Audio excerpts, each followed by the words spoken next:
dashboard on the first generation Chevy S10.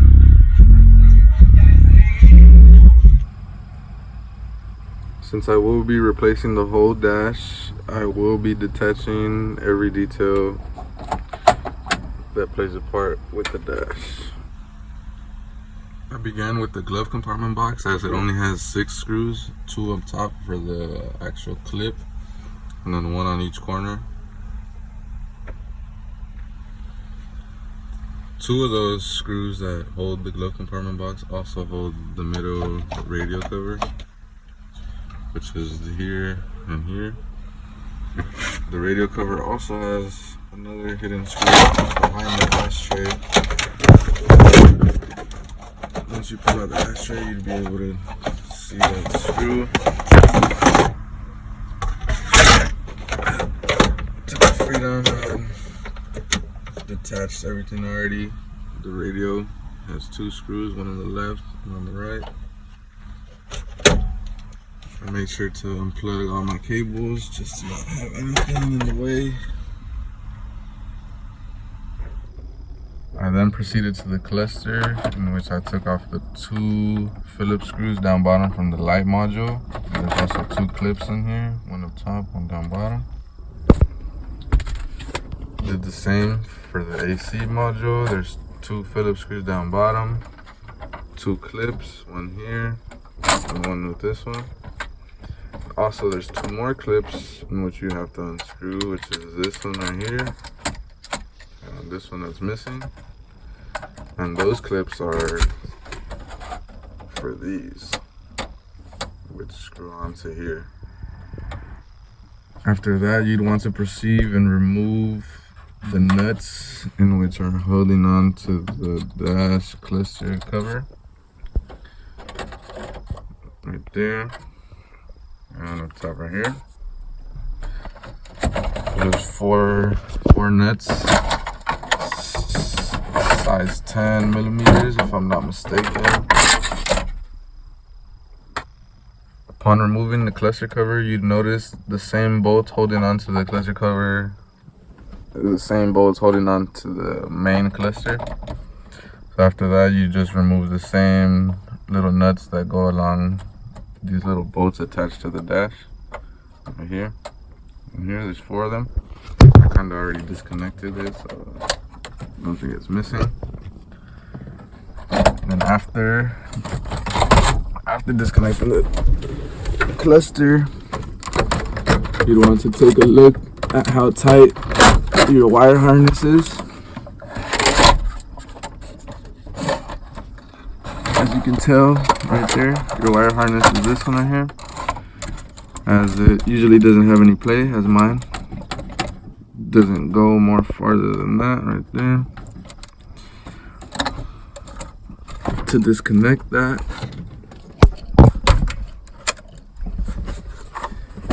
all you'd have to do is push this down and it would disconnect. Just a slight push and pull. There's also another clip that is connected here, which is this one here.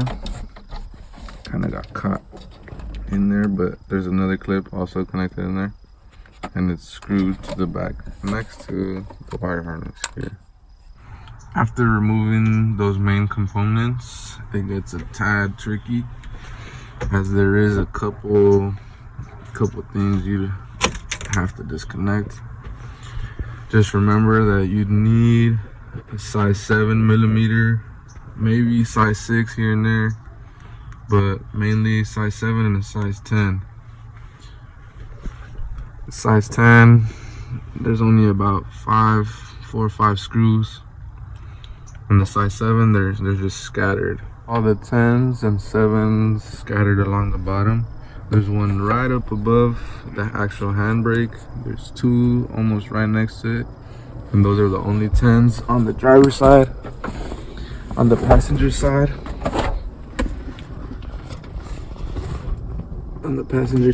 there's also 2, one here on the side, next to the steering wheel. And then there's also a metal bracket down here, which detaches upon removing that 10mm. And there's also just 7s just scattered right here. It's probably like 3 or 4. After that, the bottom of your dash should be loose. There's a fuse box here,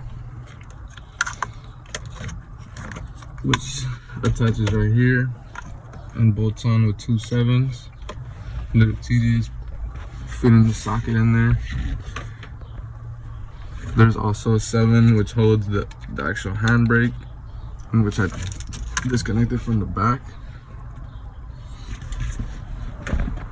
Don't forget about your main, mine are missing, but don't forget about your main 4 size 7 bolts that clip on the top. Little word of advice for the speakers up top. I recommend you opening the speaker covers and disconnecting the actual speakers from the wires, as when you're pulling this out, there's kind of no room to actually fit your hand in there to disconnect. Once you have the majority of the dash disconnected, it should just easily slide off. I'm not too sure if you can see here, but this metal bracket right here is what holds the actual computer. Computer is down here. Here's the computer. And you just sit it, well, it just sits here, and you bolt the 7 here, right behind the dash, near the glove compartment, right behind it. The one bolt that is most tedious of them all would be this one. If you can see this one right here, it holds the wire harness to the dash itself, and it screws on. You see here, this little opening, there's an opening behind that, which connects both of this to the dash over here. After unbolting the majority of bolts on the dash, you tend to find these black clips scattered around the dash. I believe there's about like 6 or 7 behind the cluster. There's one here, one here, one here, one here. Those are 3 along the cluster. And under the dash, there's one here, one here, and one on that side. They're just black little clips, and the way I take them off is with some of these. Kind of just have to squeeze them. Squeeze the little head, make it flash through the hole, and just push down. Pretty simple.